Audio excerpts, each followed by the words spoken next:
cover-up, and you expose it so there's no longer any percentage on their part in eliminating you because the secret's out. Yeah, that's why we're here today, to let it out. John's advice to Troy to tell the truth in court puts him at risk of prosecution by the county attorney's office. Potentially, they could decide to charge him with perjury because now he is telling that they forced me to lie. I did lie at Alicia's trial. I did lie before the grand jury. I did it because the authorities were forcing me to do it and I was scared for my family. Potentially, they could charge him with perjury this time. Troy's appearance in court will keep Alicia Owen out of prison. She's on bail while DeCamp appeals against her perjury conviction. As her hearing approaches, vital new evidence emerges. Alicia claims that some of Troy's videotaped testimony was withheld from the grand jury which indicted her. The tapes that were shown to the grand jury had been edited.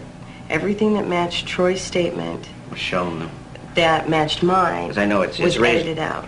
And I think maybe one of the things we want to do is show the judge specifically how where these, little 5-minute segments of, look, this tape says this, and then show him it isn't in this tape, and this is the tape the grand jury saw.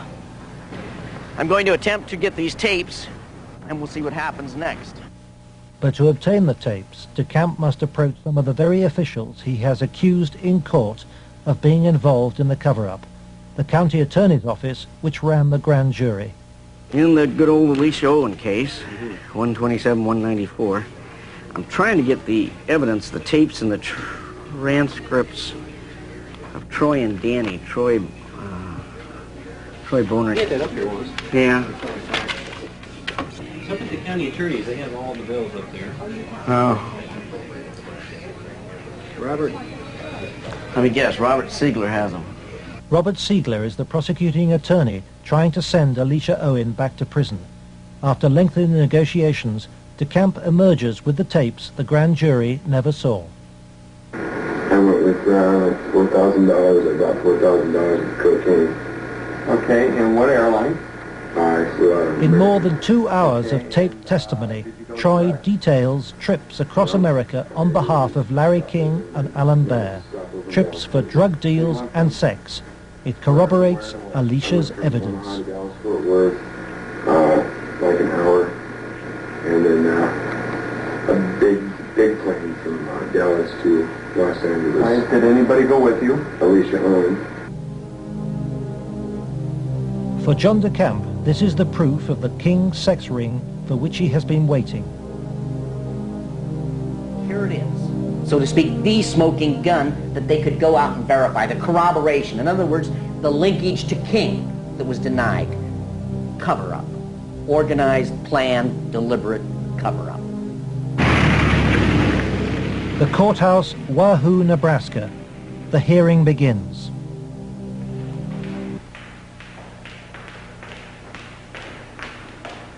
Alicia Owen is ready to testify. So is Paul Bonassi. But there is no sign of Troy Bonner.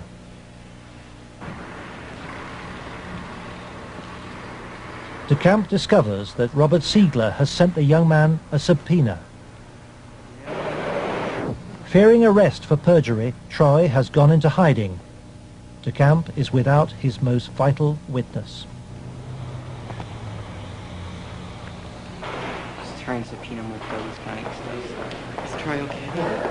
In court, Alicia's case is adjourned. The county attorney's office begins to search for Troy Bonner, but County Attorney Siegler won't say why. I want to ask you whether you're about to charge Troy Bonner with perjury. Oh, no.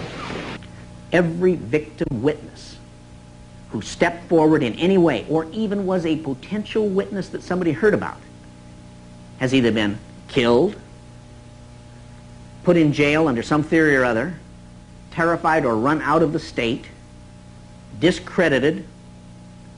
Every perpetrator, even the convicted ones, have been treated as conquering heroes. Peter Citron lives in the same house where he abused many of his young victims. Alan Baer lives in the most exclusive part of Omaha. He recently bought a downtown shopping mall. Many of the other abusers named by the children have risen within Nebraska's state government and legal system and within the Republican Party. Obviously, the FBI was protecting something a lot more significant than a bunch of old pedophiles having improper relations with little boys. They were protecting something a lot more significant than a bunch of drug peddlers. They were protecting, in my opinion, they were protecting some very prominent politicians, some very powerful and wealthy individuals associated with those politicians and the political system, up to and including the highest political people in this entire country.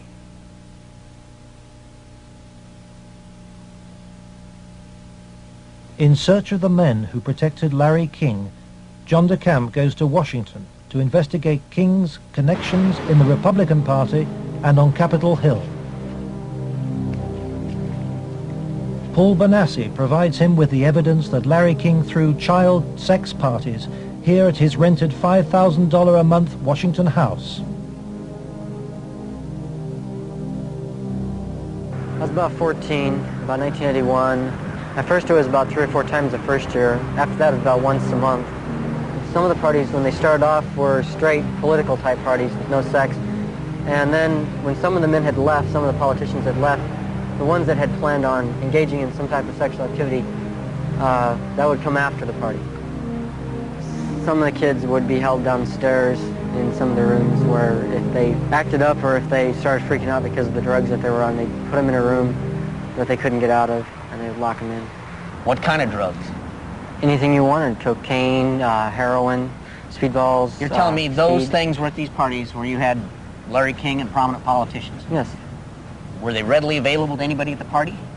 At the after parties, they were readily available for anybody. Beforehand, they did it more upstairs than they did anywhere else, and it was kind of in the back rooms. Were any attempts ever made that you know of to expose this situation? As far as I know, nothing's ever been done, and most of the people that were in there had already been, I guess you could say, compromised. King's partner was Washington lobbyist Craig Spence. Spence took youngsters, including Bonassi, on private midnight tours of the White House. So you were in the White House then? Yes. And how did you gain access? Well, I came down with Larry King, but Craig Spence was the one that arranged the trip for us. And it was kind of a gift for our services that we were doing. How many times were you on this kind of a trip? I came to it on 2 times. 2 times. And were you used for sex on those occasions? Not until after we left. After you left the White House? Yeah. What time of night? It was usually around midnight.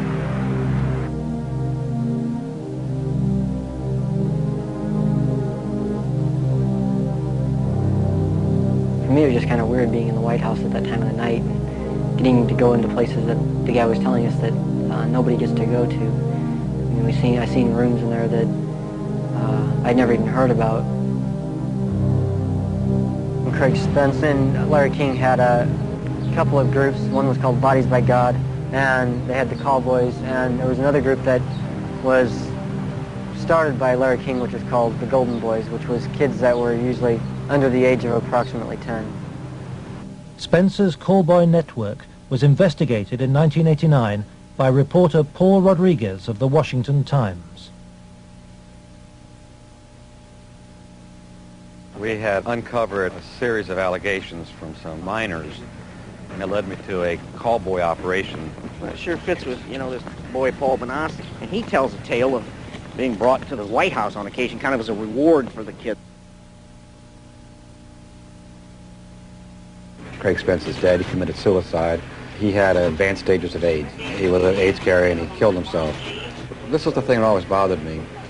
They claimed it was the largest male prostitution ring in the city that they've ever had uncovered. It was $1 million a year minimum. Yeah. And yet they only prosecuted the operator, Henry Vinson, and 3 of his lieutenants, as it were. Mm-hmm. They never went after any of the Johns or the clients.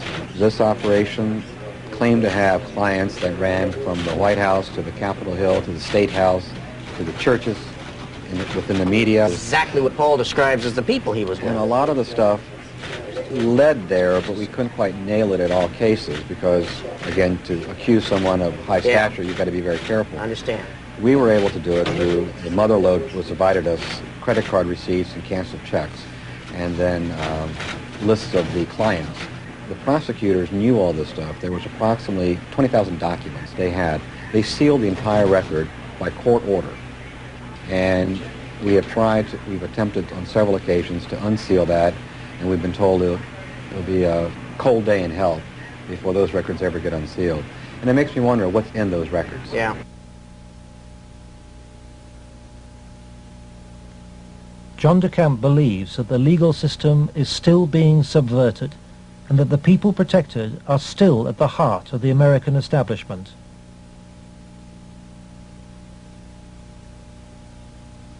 He hopes that this program will expose a serious miscarriage of justice, but the opposition is formidable. It's beyond belief that arguably the most powerful person in the world, the President of the United States, in the form of Richard Nixon, could not prevent the investigation of Watergate, or that President Reagan could not prevent the investigation of Iran-Contra. And yet somehow this group of unnamed, unknown, anonymous individuals in Omaha, Nebraska have such power they can control and protect all of these people from being investigated. Those allegations are ridiculous. Well, first of all, Nixon did cover up Watergate, number one. Bush did cover up Iran-Contra, at least officially. And Omaha has successfully covered up this situation. In each case, it was the press that exposed the problem. It wasn't institutions of government. They had been corrupted. They had been compromised. They were the ones doing the cover-up. The Attorney General is now involved. De Camp's evidence has been passed by William Colby to a senior lawyer in the Justice Department. He did say that the Attorney General's office would be very sensitive to any charges of abuse of children, that this was a matter of considerable priority to the department, that this sort of thing not take place, and that they would assign an officer to look into the case. For John de Camp, the story of Larry King's corrupt empire holds a dire warning for all America. If you can control about 3 or 4 key elements, you can totally own a state. You can make right wrong. You can make truth falsehood, falsehood truth. If you control the media, if you control the Justice Department, if you control the police, you own the system.